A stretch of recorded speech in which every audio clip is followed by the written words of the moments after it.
Jeudi après-midi, lors de la journée landaise, les traditions étaient à l'honneur dans le parc des Arènes.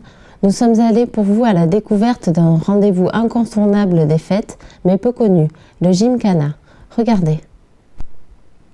La journée tradition landaise, c'est des bals gascons, un concours de poneys landais, des oies et leurs gardiens, mais aussi des échassiers qui viennent non pas pour danser, mais pour réaliser un parcours d'obstacles, le Gymkhana.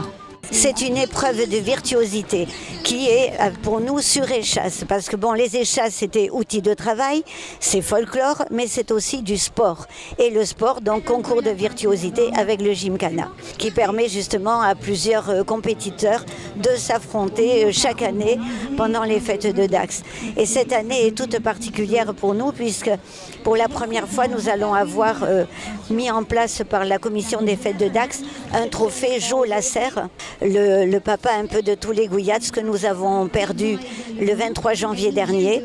Et donc ce trophée sera remis en course chaque année. Voilà, donc on est déjà très touchés de cette attention pour remercier papa pour tout ce qu'il a fait pour le folklore landais, pour le Gymkhana, puisque c'est lui qui l'avait remis en place il y a un peu plus de 15 ans. Le public était nombreux pour encourager la vingtaine de concurrents au perché. Courir, ramper, remonter à la force des bras ou faire la bise à quelqu'un dans le public, les épreuves s'enchaînent et sont chronométrées. Vous allez voir plusieurs types d'épreuves. Il va y avoir des passages sur une poutre. Il faut passer sur un pied ou avec les deux pieds. Il faut passer sur une passerelle ou sous une passerelle. Il y a toujours des bonifications, des pénalités. Tout ça qui va jouer sur le décompte final de la prestation du coureur. Vous avez également ce que nous appelons la rivière, où là ils vont sauter par-dessus.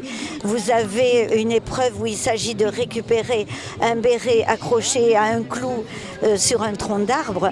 Donc le béret plus ou moins haut suivant la taille du compétiteur, puisque vous avez deux épreuves, une épreuve pour les moins de 15 ans et les plus de 15 ans.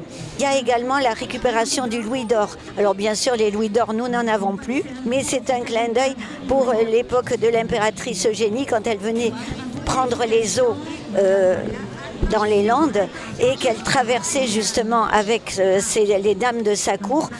Elles avaient l'habitude de jeter des louis d'or devant les Landais qui étaient perchés sur leurs échasses et qui faisaient un peu allure de sauvage, si vous voulez, du fait de leur aspect. Et elle les voyait descendre le long du bâton, récupérer les louis d'or et remonter toujours le long du bâton. Donc voilà, tout ça c'est faire revivre tout ça. Adoptant un rythme tranquille mais sûr pour certains ou plus rapide et risqué pour d'autres, c'est au final un jeune marié qui repartira avec le trophée Jo Lasserre et la première place. J'ai commencé à 4 ans et demi, donc ça fait 20 ans. 20 ans que je suis sur échasse. Ça fait des années que je le fais et que j'aime bien cette épreuve-là. C'est pour montrer l'image sportive des échasses et pas que de la danse. Rendez-vous donc l'an prochain pour un nouveau Gymkhana.